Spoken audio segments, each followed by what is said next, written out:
Hey there, welcome to Black Gumbo Southern Gardening. I've got my questions here for question and answer episode 21.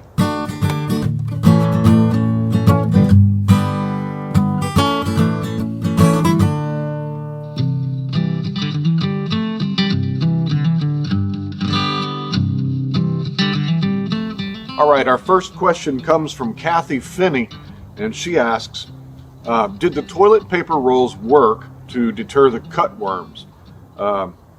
Would it also deter snails and slugs? Well, let's go take a look. When we transplanted our brassicas, we noticed that some of them were being cut down at the soil level. This is cutworm damage. So what we did was we took some toilet paper rolls and we made these little collars to exclude the cutworm from chopping down our tender brassicas. Did it work? Well, here you can see the toilet paper roll, and the plant survived, didn't get cut down.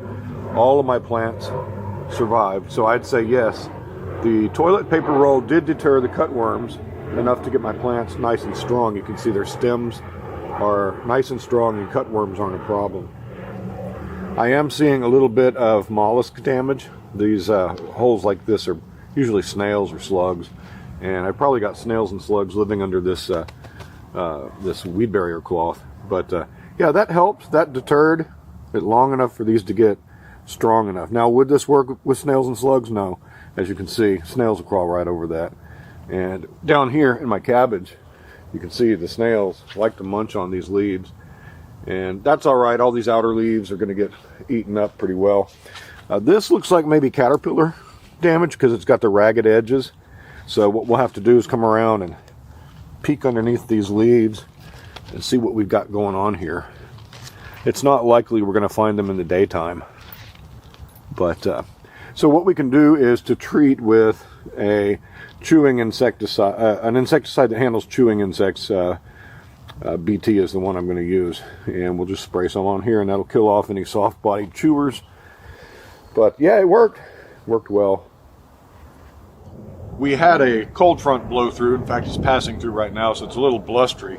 That means the flight path has changed for the various airports around here, so we're going to have to contend with some airplane noise, but that's all right. My next question comes from Wendy Burston. She says, do you rinse the pots off, talking about containers, after I use them, or do I also soak them in vinegar water to get off any mold or pests? The question has to do with using pots over for the next season and recycling them.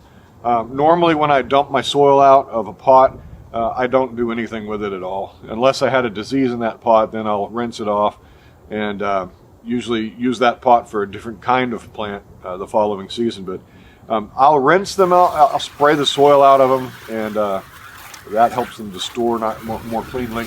But normally I don't bother to disinfect anything unless I had a disease, and then I'll take some vinegar or even some Clorox bleach and make a mild solution of bleach and rinse my pots off that way. But hey, normally I don't bother, and all the many years I've been gardening, I haven't had any troubles with that. It's not to say that I won't in the future if I don't notice a disease or a pest, but no, generally rinsing them off or just dumping them out and storing them over the winter or whatever, that does it for me. So that's what I do.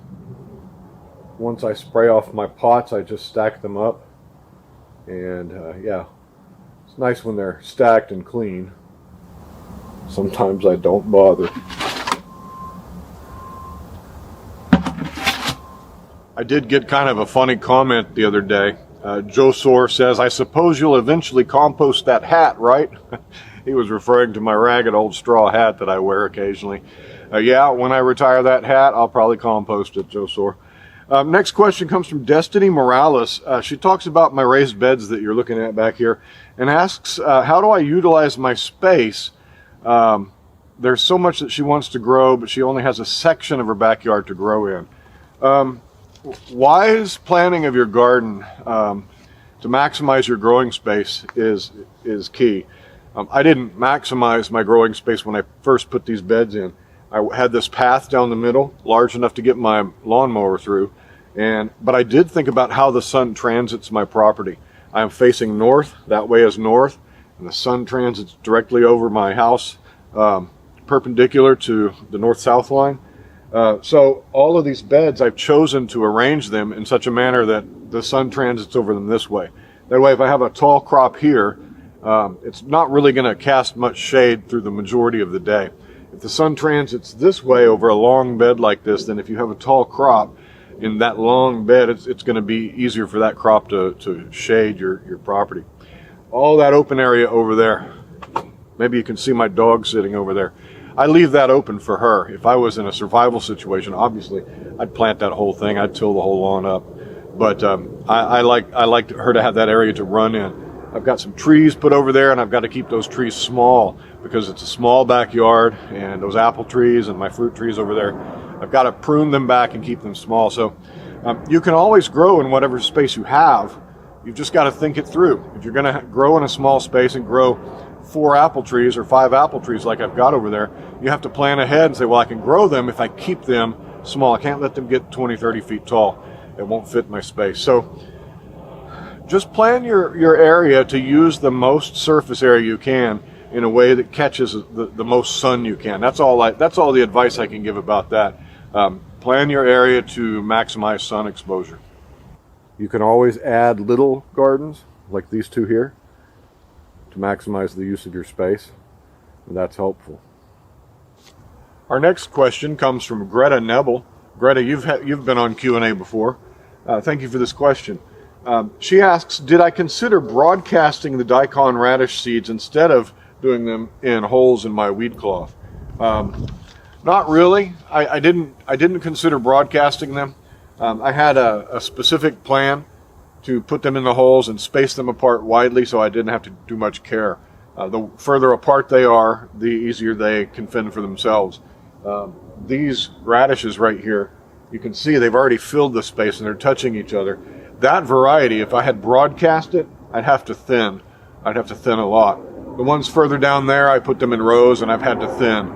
So if I were treating a large area, then yeah, I would just broadcast the seeds, kind of throw them out there and let them grow where they will. But for the small space I have to be a little bit careful about just broadcasting seeds. That would be a little bit wasteful and cause a lot of work for me. So I just put them down in an orderly fashion. Man, they look good, don't they? All right, my next question comes from Julie at Dirt Patch Heaven. By the way, if you don't watch Julie over at Dirt Patch Heaven, go check out her channel.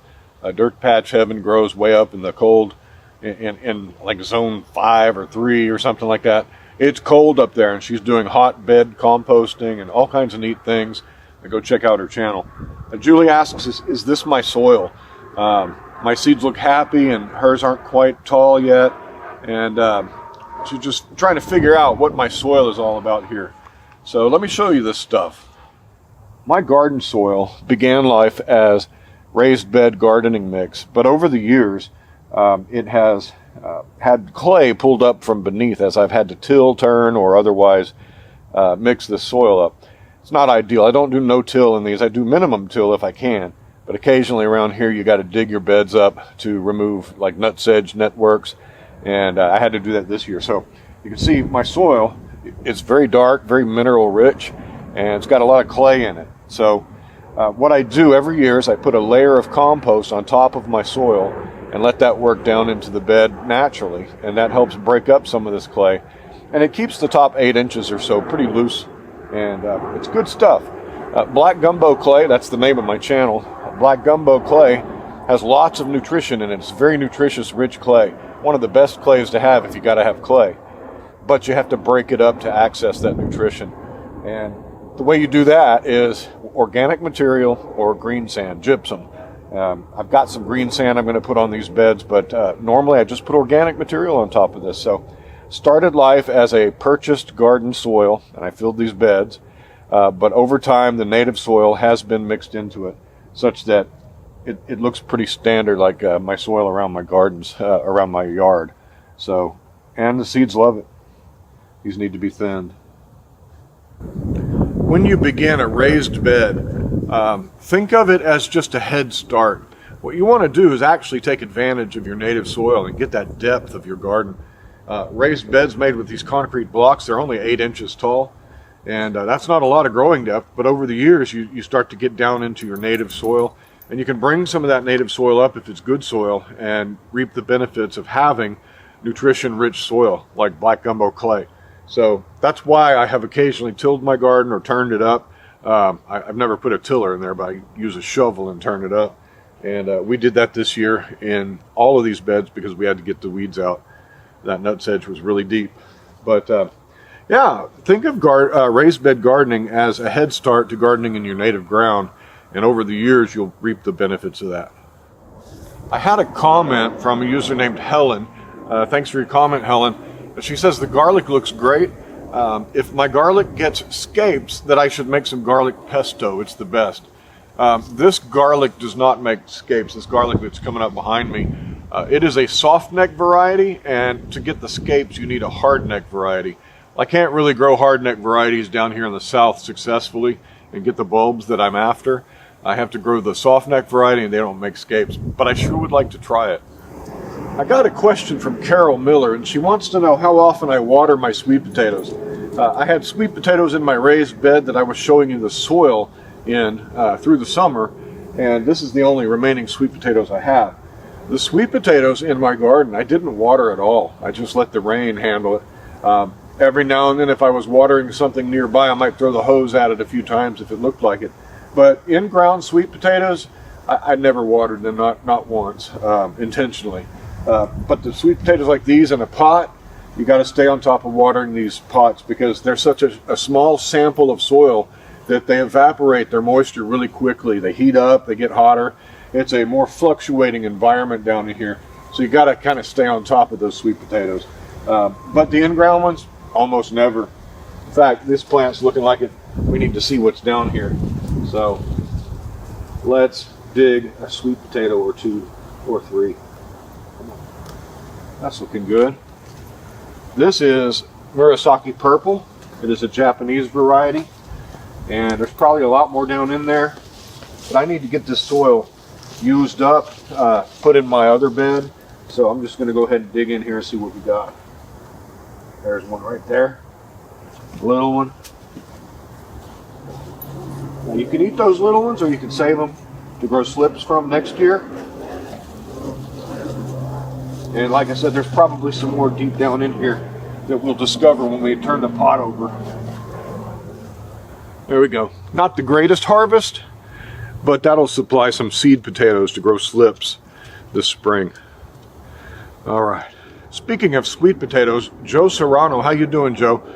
Joe Serrano was talking about my sweet potatoes that I harvested in my sweet potato video, and he noted the purple ones and all the different varieties I had, and he asked, are the ones that I have purple on the inside? And no, the answer to that is the ones that I just harvested out of that square container that were purple in color, that's the same variety, and they're white fleshed. They're very beautiful inside, but they're not purple. I know the ones you're talking about, and I've never grown those.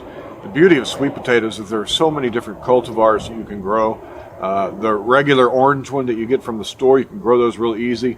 I have the purple one with the white flesh, and I have one called O. Henry that is a yellow, like a golden yellow sweet potato with yellowish flesh. It's actually my favorite sweet potato, but I didn't grow that many of them. I didn't get as many seed potatoes last year from that one. I ate them all. So I have a couple of seed potatoes I grew this year, and we're going to grow slips next year and get some more of those. The O. Henry, the purple one's called Murasaki, and the gold ones, the yellow or the regular orange ones I grow, I don't know what variety they are. They're grocery store variety. So yeah, sweet potatoes, man. Easy to grow, fun to grow, and fun to dig out of the ground. Mary W. asks me about Daikon radishes. I was talking about how I don't want to eat these leaves with snail holes in them. She said, well, but how do you even eat Daikon radishes? Daikon radish is after all, it's a radish, and sometimes radishes can have that real peppery flavor. These Daikon radishes, some of these are a little too close, so I'll go ahead and pull one up. It's immature and young.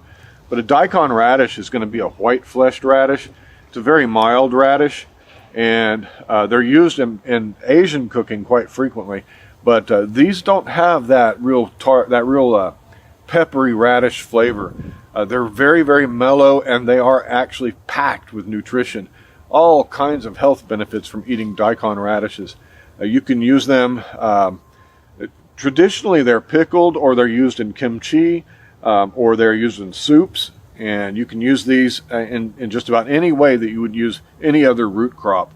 I'm going to try them raw. I'm going to make kimchi with them. I'm going to pickle some, and I'm also going to take some of these and roast them and see how they taste roasted. But look at all that greens. You got some fresh greens here. And they don't have that pungency of certain radishes. You know, there are breakfast radishes that are very mild. I've grown in the past a Spanish black radish that was very, very fiery, and but no, Daikons are not like that. I'm growing 4 different varieties of Daikon in my garden this year, so I'll let you know. We'll do taste tests between them and see how they go. Tiny little radish, but you can see they're perfectly white inside. Let's see what it tastes like. Very little real radish flavor. It does have that brassica flavor, but very mild. And I think these will mellow out as they get larger as well. Good stuff. Well, there we have it, episode 21 of Garden Questions and Answers. Nothing too complicated today, and I just like to get these Q&As out there to highlight some of your questions that are pertinent in the garden I'm currently growing. And so we had some today that worked out well. So thank you for your questions. If you'd like me to answer a question, just leave me a comment down in any of my videos, and I'll go through and harvest questions that seem like they'll make a good Q&A question. Like us on Facebook, please follow us on Instagram, and I'll talk to you next time. Happy gardening. Bye-bye.